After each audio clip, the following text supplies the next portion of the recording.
Oui. Ok, super. Bon, bah, merci beaucoup Franck et merci Edouard pour la présentation. Donc, ce qu'on vous propose maintenant, c'est de faire un petit approfondissement sur la notation vidéo et on va voir après dans les prochaines slides pourquoi c'est un sujet qui est particulièrement intéressant. Donc aujourd'hui, des modèles de machine learning qui prennent des vidéos comme input, il y en a beaucoup.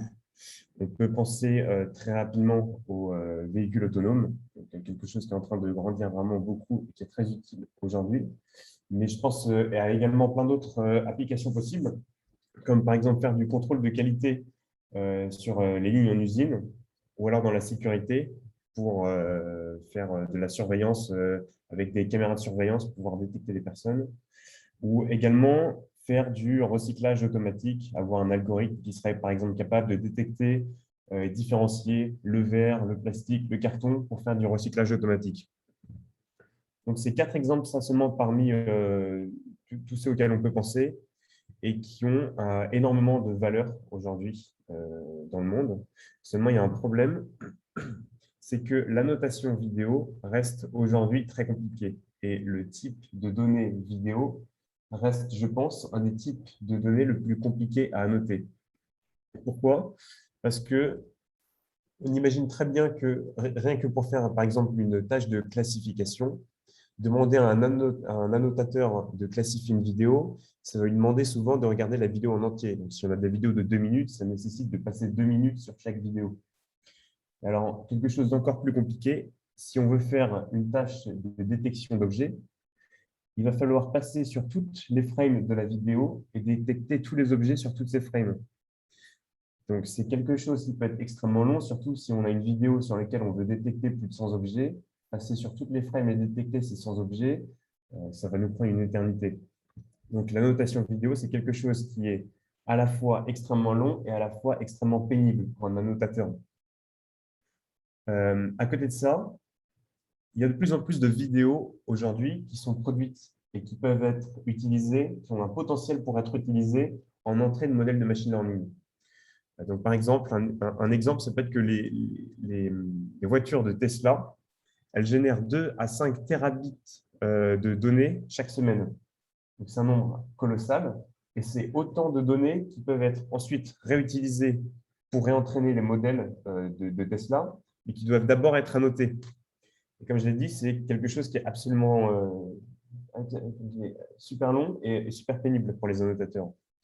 Donc, avec ces deux constats, ça nous amène à nous poser la question suivante, qui est de comment maîtriser l'annotation vidéo pour pouvoir atteindre son potentiel en termes d'application pour le machine learning et de l'intelligence artificielle.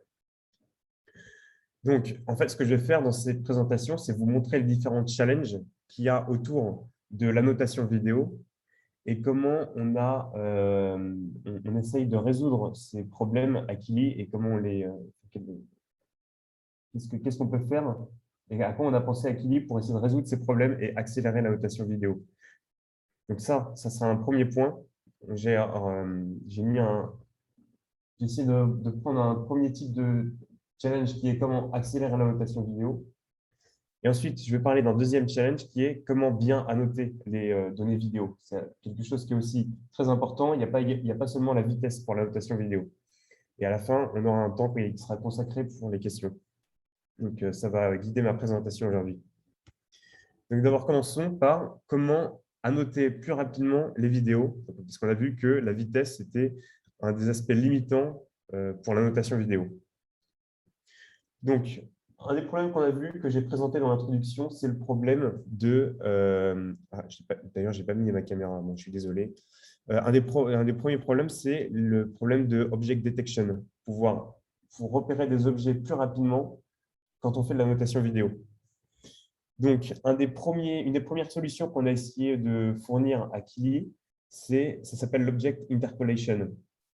Donc, l'idée, c'est d'avoir une application, un morphisme qui est capable de changer le contour d'un objet d'une frame à une autre, mais peu à peu sur toutes les frames qui sont entre ces deux frames. Donc là, par exemple, j'ai un motard sur une motocross J'ai annoté la vidéo sur seulement ces 3 frames qu'on voit ici avec un petit symbole et je peux avoir un bon résultat sur un range de frames, un intervalle de frames qui est bien plus grand. Donc ça, c'est une première solution pour essayer d'accélérer la notation vidéo. À Kili, on a implémenté un morphisme linéaire qui fait de l'interpolation à la fois en translation, en rotation et également en taille de l'objet. Donc là, sur l'exemple qu'on voit ici, on a une application qui est de l'interpolation à la fois en translation et en taille du motard. Ça paraît être une bonne idée d'abord pour commencer. Alors, je vois 2 limites à ça qui me posent toujours problème pour faire de l'interpolation vidéo. D'abord, ça ne va pas bien marcher si l'objet ou la caméra a une accélération. Donc, on comprend bien que c'est un système qui marche bien si l'objet ou la caméra a une vitesse constante. Et en fait, plus il va y avoir une accélération grande, plus il va falloir annoter de frames. Ça, c'est un premier problème. Le deuxième problème, c'est que nous, on l'a implémenté pour l'instant pour des bounding box, mais c'est un problème qui est bien plus compliqué si on veut l'étendre à des polygones ou à de la segmentation. La segmentation, comme l'a présenté Edouard, c'est de la classification pixel par pixel. Donc ça, en mathématiques, si on peut avoir un nombre infini de points, c'est un problème qui est bien plus compliqué de pouvoir, entre 2 objets, mapper les différents points de façon à avoir quelque chose un contour qui fait bien le lien entre les 2 shapes qu'on a tracés. Donc, pour essayer de résoudre ces problèmes, on a pensé à une deuxième amélioration qui, elle, est beaucoup plus efficace, c'est implémenter un modèle de tracking d'objets. Donc, comme l'a présenté Edouard un petit peu avant, on a mis des outils intelligents dans la plateforme pour accélérer la notation au sein de la plateforme. Donc, Edouard a présenté lors d'une image, sur une image, pouvoir faire de la segmentation en un clic. Là, ici, on a un modèle de tracking vidéo qui résout une tâche qui s'appelle la tâche de Single Object Tracking. C'est-à-dire que sur la première frame, je vais dessiner mon objet et ensuite, je vais laisser mon modèle calculer la position de l'objet sur les frames suivantes. Donc ça, c'est une vraie avancée pour pouvoir accélérer la notation vidéo. Ça a un énorme avantage en plus d'être classe agnostique. Je peux repérer une voiture, mais je peux également repérer un piéton ou une autre classe avec le même modèle. Et ça permet d'accélérer énormément la notation vidéo. Donc, dans la slide ici, je vous présente un petit peu comment fonctionne le modèle de tracking qui est implémenté. Donc, en fait, il est basé sur un réseau siamois. Comment ça fonctionne un petit peu de manière générale? C'est beaucoup utilisé en images pour faire de la comparaison d'images. Ici, par exemple, j'ai 2 images et je voudrais savoir si ces 2 images de cochon correspondent à la même image. Donc, ce qu'on fait, c'est qu'on prend les 2 inputs, on les envoie chacun dans un réseau CNN qui, en fait, est le même réseau parce qu'ils ont exactement les mêmes poids. Donc, ces 2 réseaux vont faire un embedding de ces 2 images qui vont ensuite être mises en commun avec une constructive loss de manière à avoir une métrique de similarité entre ces 2 images. Et avec ce score, on va pouvoir décider, mettre un label sur est-ce que c'est la même image ou non. Donc, les réseaux siamois, c'est des réseaux assez connus qui sont très utilisés pour la comparaison d'images. Et c'est ce qu'on utilise ici pour faire marcher le tracker. Donc, qu'est-ce qu'on utilise comme image?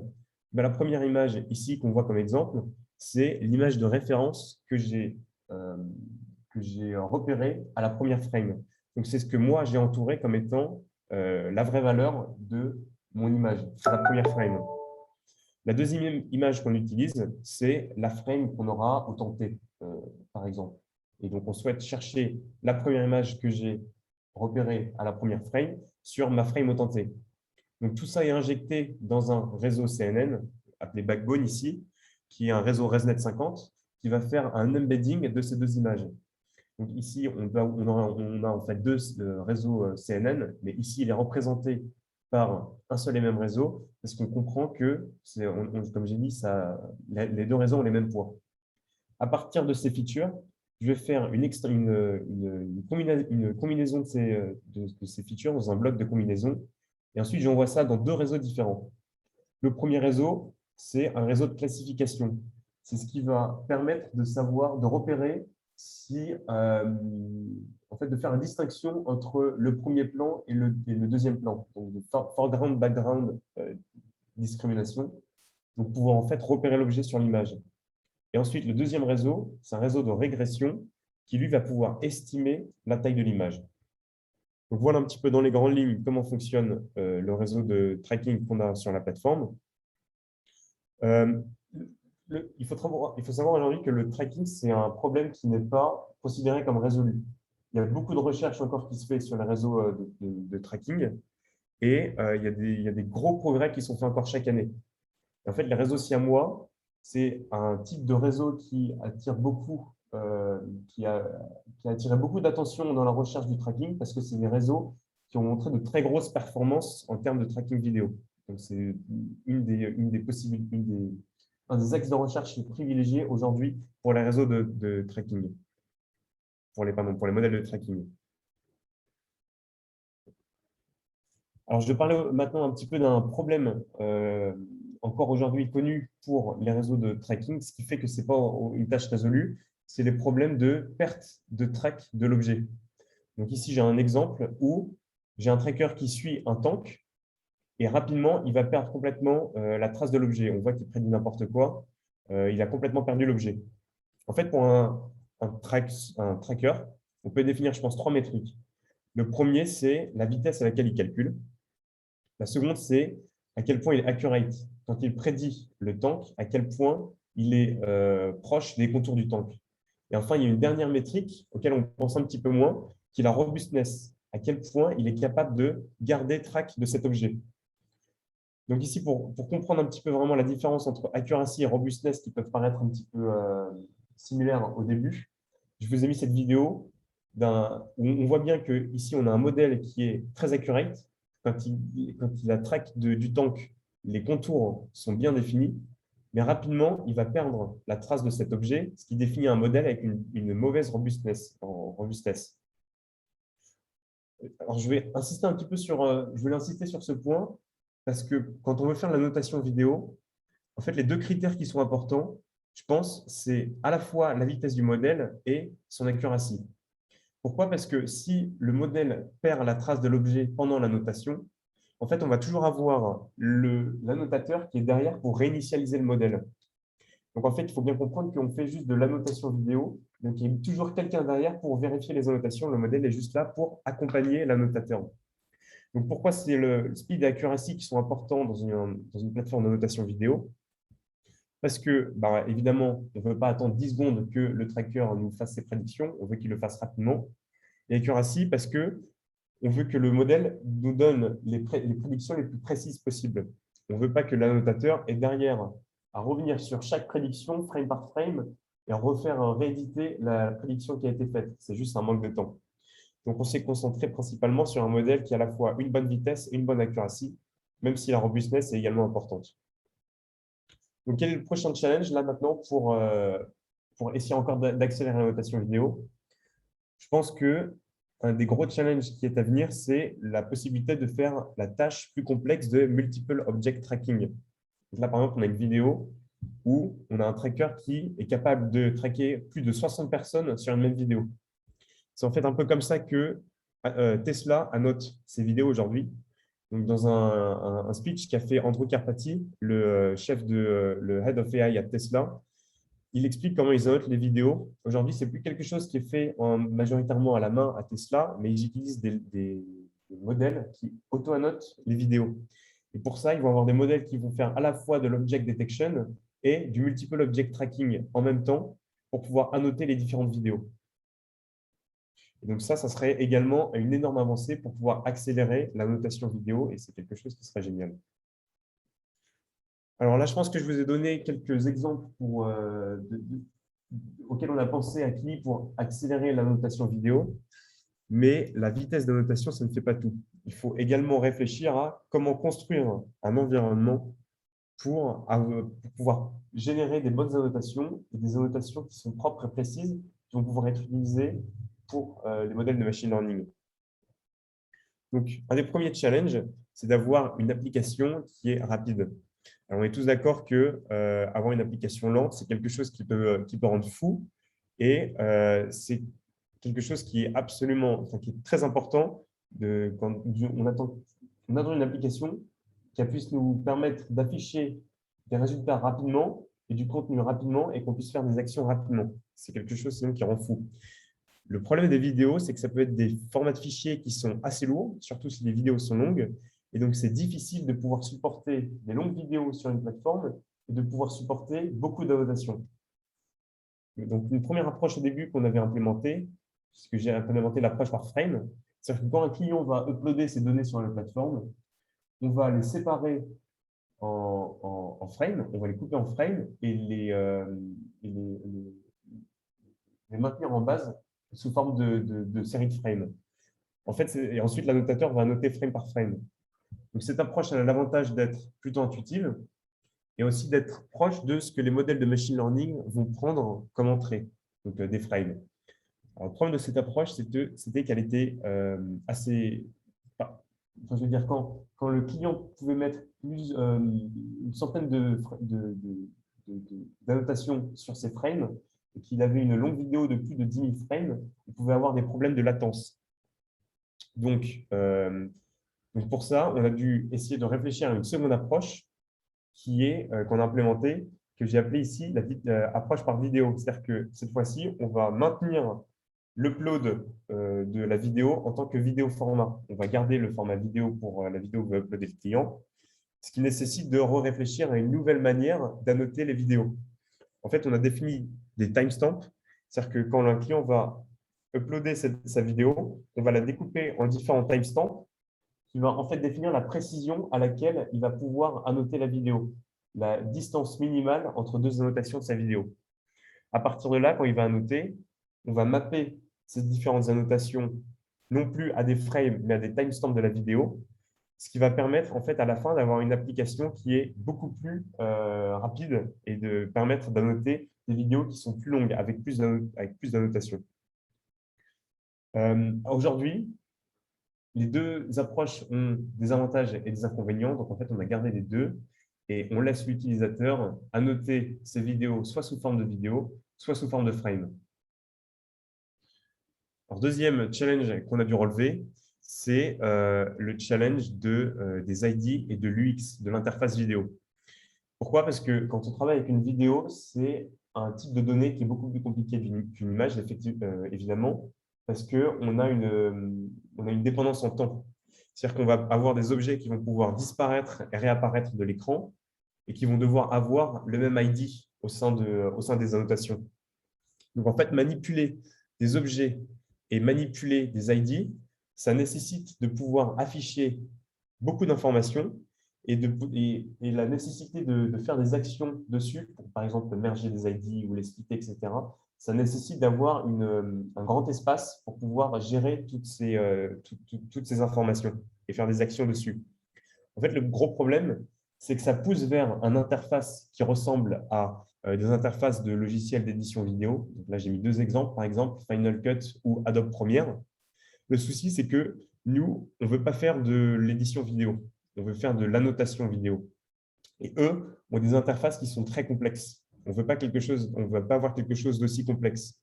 Et donc, c'est un chemin à trouver entre avoir une interface qui est assez grande pour pouvoir faire les actions qu'on veut et afficher toutes les informations qu'on veut, mais garder une interface, une timeline assez petite, parce qu'il faut évidemment garder de la place ici. Il faut se dire qu'au-dessus, on a de la place pour faire de l'annotation, donc la frame, et on veut garder de la place pour pouvoir faire des annotations précises.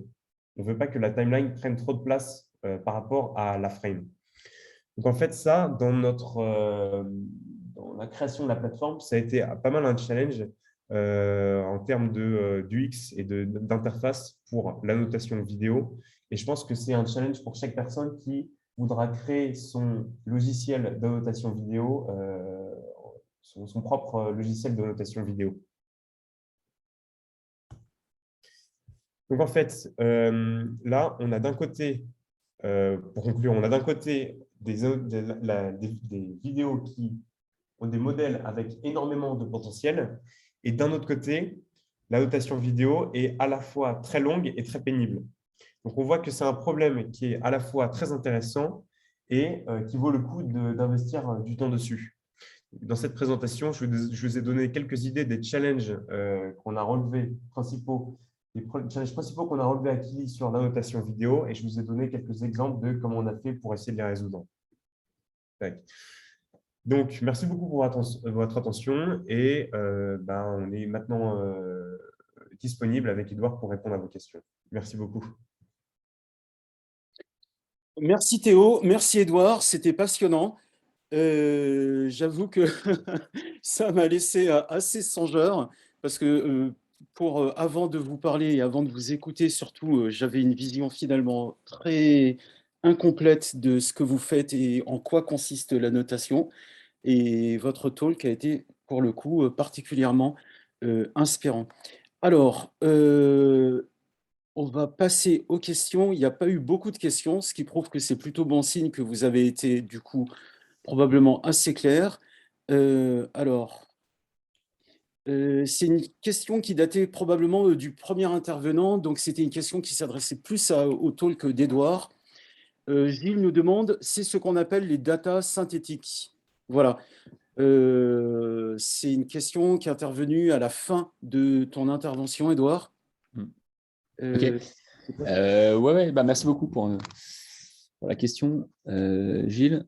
Alors, ce qu'on appelle les données synthétiques, ce sont des données qui sont construites de manière complètement artificielle. Comme par exemple, tu peux générer de la donnée pour de la voiture autonome en enregistrant ce que tu vois à l'écran quand tu joues à GTA, quoi. Donc, tu utilises un simulateur, en l'occurrence le jeu vidéo GTA, pour simuler un environnement urbain. Et donc, la donnée que tu construis, c'est la donnée qui est complètement modélisée. Donc, c'est ça qu'on appelle la donnée synthétique. C'est un petit peu différent de l'augmentation de données, qui consiste à l'augmentation de données à partir de vraies données, de vrais exemples, et puis appliquer des distorsions pour transformer un exemple en N exemples. Voilà. Et donc, tout ça, c'est des techniques qui permettent effectivement de construire de la donnée d'apprentissage, enfin de réduire les coûts, notamment pour construire de la donnée d'apprentissage. Et donc, chacune de ces méthodes a ses avantages et ses inconvénients. Voilà, on pourra en parler pendant un bout de temps. Pour donner un petit highlight, l'inconvénient de la génération de données. Et donc, nous, ce qu'on fait par exemple chez Kili, pour répondre à ta question, c'est qu'on fait vraiment l'annotation de données. Donc, on prend la vraie donnée et on construit des annotations dessus. Et ensuite, tu peux utiliser ces données-là pour faire de l'augmentation de données, donc appliquer des distorsions dessus. Et c'est différent de la donnée synthétique. Et l'inconvénient de la donnée synthétique, c'est que elle est construite par un modèle. Et donc, ton modèle, par essence, il ne contient pas beaucoup de cas particuliers. Il ne peut pas contenir de cas particuliers. Donc, par exemple, ton modèle, il ne va pas contenir le cas où tu vois des boules de pétanque sur l'autoroute. Parce que quel serait l'intérêt de la personne, enfin, comment avoir l'idée de mettre ça dans un modèle? Voilà. Ok, je te remercie pour ta réponse. Alors, il y a Jacques qui a levé. Alors, Jacques, est-ce que tu... Bah, écoute, branche ton micro, ta caméra, en tout cas au moins ton micro, et pose directement la question. Alors, je ne sais pas si tu t'adresses à Édouard ou à Théo. Vas-y. C'est à toi, Jacques, vas-y. Et c'était juste à Edouard. Le IDE, je voulais savoir ce que c'était. Je ne sais pas du tout à quoi ça correspond. Pardon, ouais. En fait, Parce que tu parlais d'outils IDE. Ouais, pardon. C'est un environnement de développement. Donc, c'est l'interface dans laquelle, quand on fait du software développement, on tape du code. D'accord. Donc, c'est... Integrated Development Environment. Voilà. Ça peut être un Jupyter Notebook, si tu veux.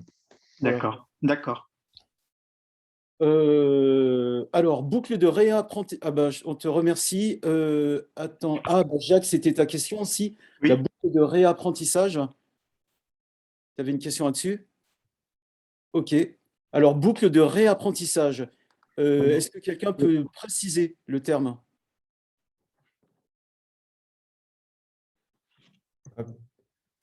Tu veux y aller, Théo? Ouais, ouais. Alors, quand on développe un modèle, on va toujours l'entraîner avec un premier dataset. On a toujours au début un jeu de données, et donc on va faire un premier entraînement de mode modèle pour avoir une première version qui marche comme elle marche, plutôt plus ou moins bien. Et en fait, itérer sur le modèle, ça veut dire regarder où est-ce que le modèle est mauvais. Donc, quand on va voir cette première version, on va pouvoir checker sur quel type de données le modèle se comporte mal. Et donc, sur ce type de données-là, si on veut que le modèle prenne en compte ces données sur lesquelles le modèle se comporte mal, on va vouloir le réentraîner avec des nouvelles données qui prennent en compte ce problème du modèle. Donc, comme Edouard l'avait présenté pour son exemple avec les kitesurf, où le modèle prédit mal les données qui se passent de nuit, les photos de nuit. On va vouloir réinjecter des nouvelles données avec des kitesurf la nuit et réentraîner son modèle. Donc, ça va permettre, avec cette boucle d'itération, donc ce n'est pas quelque chose qu'on fait qu'une fois, hein, c'est quelque chose qu'on fait plusieurs fois, quand on a un modèle en production, rajouter des données pour réentraîner son modèle et peu à peu augmenter les performances de son modèle. Il y a une deuxième chose aussi, donc, quand on produit un premier modèle et qu'on estime que les données ne vont pas changer, c'est pouvoir améliorer les performances du modèle. Et un deuxième cas, c'est au fur et à mesure du temps, les données vont pouvoir également évoluer. Donc, imaginons, pour la voiture autonome, dans un pays, les panneaux sont d'une certaine manière et il y a une nouvelle loi et en 2020, il y a un nouveau panneau qui apparaît. Donc, c'est des nouvelles données, les données changent. C'est quelque chose qui n'est pas pris en compte par son modèle, donc il faut re-uploader des données et réentraîner son modèle pour qu'il puisse prendre en compte ces modifications. D'accord, je te remercie pour tes réponses. Alors, donc, on avait noté effectivement data synthétique, ça c'est fait. Vous n'avez pas parlé de GAN. Vous utilisez des GAN dans... Non? C'était plutôt... Ouais, moi je peux prendre la question. Alors non, aujourd'hui, ce qu'on fait, c'est vraiment la partie annotation de données. D'accord. On ne va pas nous-mêmes faire l'augmentation de données. Ah oui, oui, je parlais par rapport aux data synthétiques que tu mentionnais il y a quelques instants, en fait. Voilà. Et donc comme on ne fait pas cette partie augmentation de données ou de la création de données synthétiques, on n'a pas besoin d'utiliser GAN. D'accord, d'accord. C'était très intéressant la partie avec le motocycliste. Donc le type, il fait du motocross et puis on avait bien compris les trois plots dont on dispose et qu'il fallait en quelque sorte compléter à l'intérieur de ces trois plots. Et alors c'est plus une remarque qu'une question, mais on a parlé, alors c'était déjà il y a quelque temps, avec Isabelle Guyon. Je ne sais pas si vous la connaissez, peut-être d'ailleurs même qu'elle nous écoute en ce moment. Alors Isabelle, elle est prof à Orsay. C'est une data scientist, une scientifique assez connue, et elle a travaillé notamment sur quelque chose qui m'a semblé assez proche, c'est pour ça que je le mentionne, qui était le frame prediction. Alors vous, c'est pas exactement la frame prediction, hein, je comprends bien, vous essayez de faire le tracking de l'objet, mais frame prediction, ça m'a semblé assez proche. Donc je vous le mentionne, si ça peut, je sais pas, ces travaux, si ça peut ouvrir pour vous des pistes de réflexion. Vous voyez, Frame Prediction, en fait, elle avait deux plots, deux instants de vidéo, et il s'agissait en fait d'imaginer ce qu'était la vidéo entre ces deux instants dont on dispose, en quelque sorte. Et donc, une sorte de transition la plus naturelle possible, si l'on veut. C'est Voilà. de construire la vidéo entre les deux Utiliser ce genre images. Ça m'a semblé assez... ok. Et puis, alors, par contre, juste peut-être une dernière question, et puis après, on va quitter pour pas trop déraper en temps.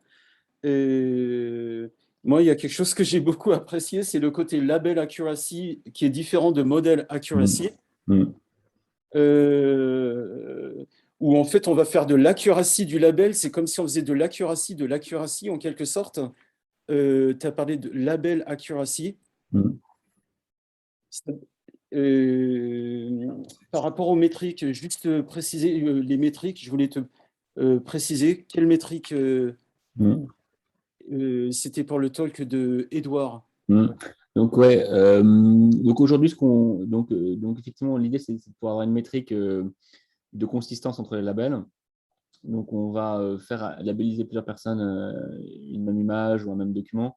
Et ensuite, on va comparer quels sont leurs, enfin voilà, l'accord entre leurs différentes annotations. Donc, entre le placement de leur bounding box, entre le placement de leurs entités nommées sur les documents texte, etc. Et donc, aujourd'hui, ce qu'on fait, c'est des choses vraiment simples, type intersection sur union. Vraiment un proxy quoi, de la qualité enfin, de la consistance des labels. Et demain, ce qu'on proposera dans l'outil, c'est de pouvoir customiser, que chacun puisse customiser la métrique qu'il veut mettre pour pouvoir mettre plus d'emphase sur tel ou tel type d'annotation dans l'ensemble des annotations qu'il cherche à construire sur un document. Ah ouais, excellent. Jacqueline, je vois que tu as levé la main. Vas-y, pose. Moi, je suis désolé, je dois y aller, Franck, mais je laisse Théo Je peux rester encore un petit peu pour répondre aux questions. répondre aux réseaux questions. Et puis, s'il y a des questions pour moi directement, je répondrai volontiers offline et en envoyant un petit mail après aux gens qui les ont posés. Avec plaisir. Encore un grand merci, Edouard. Donc, Merci. nous, on reste encore 1 minute avec Théo et on te remercie, Edouard.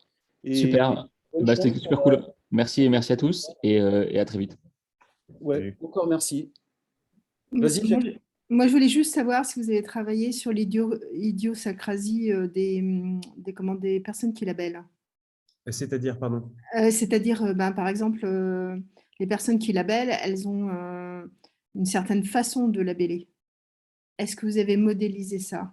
C'est-à-dire peut-être en termes de qualité ou en termes de précision ou en termes de qu'est-ce que ces personnes sont capables de labeller peut-être plus facilement, je ne sais pas, la botanique ou le médical ou le voilà. Ah ouais. Est-ce que vous avez travaillé là-dessus? Ouais, donc Edouard, on a un petit peu parlé pendant son talk. Ça, c'était la manière d'évaluer la qualité des annotations. Donc, il y a tout ce qui est, donc c'est tout ce système de review, consensus, avec des instructions, donner des instructions claires aux annotateurs.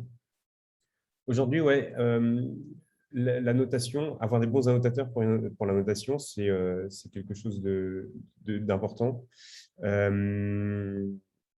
Donc, en fait, c'est un problème à se poser, ça, au tout début d'un projet de notation. Donc, on a souvent un manager du projet de notation, de réfléchir à la workforce qui va devoir être utilisée. Parce que parfois, utiliser une workforce qui n'a pas une expertise sur le sujet, ça coûte moins cher, mais à la fin, on va mettre plus de temps pour annoter parce qu'il va falloir la former, etc. Donc, en fait, nous, aujourd'hui, on n'a pas de personne, on n'emploie pas de personnes pour annoter. Donc, c'est quelque chose qu'on fait autrement. Par contre, on peut mettre en contact des entreprises avec des boîtes qui embauchent des annotateurs. Alors, j'ai mal posé ma question, en fait. Ah, pardon. C'est qu'au niveau logiciel, est-ce que vous reconnaissez, par exemple, les annotateurs et est-ce que vous êtes capable de les qualifier, ces annotateurs, comme étant bons dans certains domaines et par rétroaction, modifier vos algorithmes par rapport aux réactions de cet annotateur? Ah ouais, ok. Ouais. Voilà. Bah, c'est pas du tout quelque chose qu'on fait encore. Non. Donc, chaque annotateur a son compte sur la plateforme. Il est suivi. On peut avoir, du coup, les boîtes peuvent avoir leurs statistiques, les statistiques des annotateurs. Mais il n'y a pas de mathématiques derrière et il n'y a pas de focus sur leurs compétences.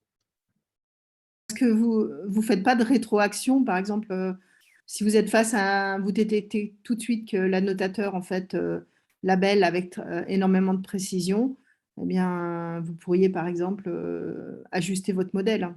Oui, non, c'est pas du tout quelque chose qu'on fait. Mais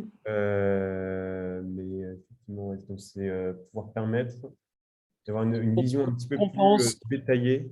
Voilà, punition-récompense en quelque sorte, du style au bout de 10% du job, ce que veut dire Jacqueline. Le type, il a annoté 10% de ses images. On lui dit, ah ouais, bah poursuis, c'est exactement ce qu'on veut, continue comme ça. Ou à l'inverse, ah non, non, c'est pas du tout ça, arrête tout, t'as rien compris au job qu'on te demandait. C'est ça que tu veux dire, Jacqueline? Oui, c'est ça, avoir une rétroaction, c'est surtout pour dépenser moins de temps d'entraînement, C'est ça. que ça Un s'adapte. feedback. Alors, sur la plateforme, c'est un interface qui permet aux annotateurs de pouvoir discuter avec le manager du projet. Donc, quand il arrive sur un asset, s'il a une question sur cet asset, où il va pouvoir poser une question. Ah, là, j'ai une difficulté ici. Qu'est-ce que je dois faire? Et le manager va pouvoir répondre à cette question. Donc, il y a également une possibilité de faire des commentaires, mais pas de manière globale. C'est donnée par donnée. Effectivement, ce n'est pas quelque chose qu'on a mis en place sur la plateforme. Ça. Ok. Merci beaucoup pour la On va devoir conclure, comme que notre but, c'est rester toujours à chaque fois dans le temps. Bon, on a eu un petit souci technique, donc on va dire qu'on est resté dans les temps à plus ou moins 10 minutes, mais 10 minutes, personne ne nous en voudra vraiment. En tout cas, encore une fois, je le redis, mais vraiment en toute sincérité, c'était passionnant, parce que quand on parle d'annotation, on a une très vague idée finalement de ce que peut être l'annotation. On a bien compris que c'est du machine learning qui est à l'intérieur du machine learning. Décidément, on ne sait pas quand est-ce que ça va s'arrêter, cette boucle d'Inception, le rêve dans le rêve dans le rêve. Voilà. En tout cas, c'était passionnant. Moi, j'ai appris plein de choses et je vous en remercie vraiment beaucoup. Alors, comme d'habitude, c'était filmé, donc on va essayer de faire en sorte de mettre la vidéo le plus rapidement possible sur la chaîne YouTube. Je sais qu'on a un petit peu de retard en ce moment. On a déjà quelques vidéos de retard, donc on va essayer de combler ce retard si possible avant la fin de l'année. Mais en tout cas, le but, ce sera de vous offrir donc ces 2 présentations sur la chaîne YouTube. Voilà, pour ceux que ça intéresse. En tout cas, merci Théo encore. Merci à Édouard qui nous a quittés donc il y a quelques minutes. Jacqueline, tu veux dire quelque chose avant de se quitter ou... Je voulais juste remercier les speakers. C'était vraiment très, très intéressant. On est rentré un peu dans la facette cachée. Et c'est aussi l'avenir. Hein, c'est l'évolution justement du travail sur la donnée. Donc, bravo. C'est ça. Merci beaucoup Franck et merci beaucoup Jacqueline pour avoir organisé cet événement aussi. Merci beaucoup. Ça marche. À bientôt. Merci à tous et se voit donc au prochain Paris Machine Learning. Donc pour le moment, il n'y a pas de date encore fixée, mais on vous annoncera la date dès que possible. Merci à tous et bonne fin de journée. On vous remercie. Et bon appétit. Au revoir à toi. Salut. Salut.